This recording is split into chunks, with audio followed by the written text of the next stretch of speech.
परिणाम अमरत्व है। तू अब साधारण नहीं रहा, तू स्वयं एक जागृत आत्मा है।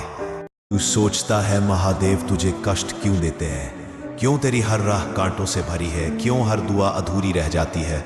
नादान, ये दंड नहीं, ये दीक्षा है। महादेव जब तुझे परीक्षा में डालते हैं तो वो देखना चाहते हैं कि तू कितना मिट सकता है, क्योंकि जो मिटना सीख जाता है वही शिव को पा जाता है। तू खो रहा है वो बाहरी संसार है, जो तू पा रहा है वो शिव का अंश है। याद रख, शिव किसी को गिराने नहीं, जगाने की प्रक्रिया में रखते हैं। हर परीक्षा एक मौन संवाद है तेरे और तेरे ईश्वर के बीच। जब तू टूटकर गिरता है और फिर भी भीतर से आवाज आती है, हर हर महादेव, समझ लेना वो आवाज तेरी नहीं, स्वयं महादेव की है। शिव को देख, वो कभी सिखाते नहीं, बस करवाते हैं। वो जीवन में ऐसे हालात भेजते हैं कि तू खुद को जान सके। वो तुझे अंधेरे में फेंकते हैं ताकि तू अपनी रोशनी पहचान सके। वो तुझे खोने देते हैं ताकि तू अपनी आत्मा पा सके।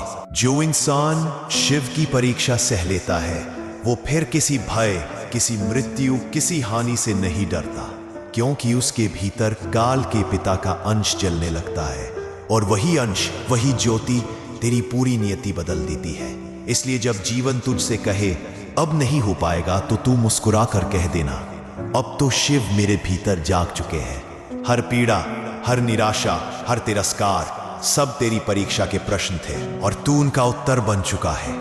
तू अब वही नहीं जो पहले था। अब तेरे भीतर शिव का अंश बोलता है। अब तेरे कर्मों में तप की गंध है। अब तेरे मौन में शक्ति है। जो महादेव की परीक्षा में खरा उतर गया वो फिर किसी ताज का भूखा नहीं रहता, क्योंकि उसे अपने भीतर महाकाल का सिंहासन मिल चुका होता है।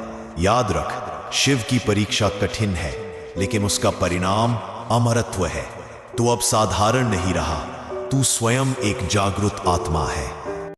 तू सोचता है महादेव तुझे कष्ट क्यों देते हैं,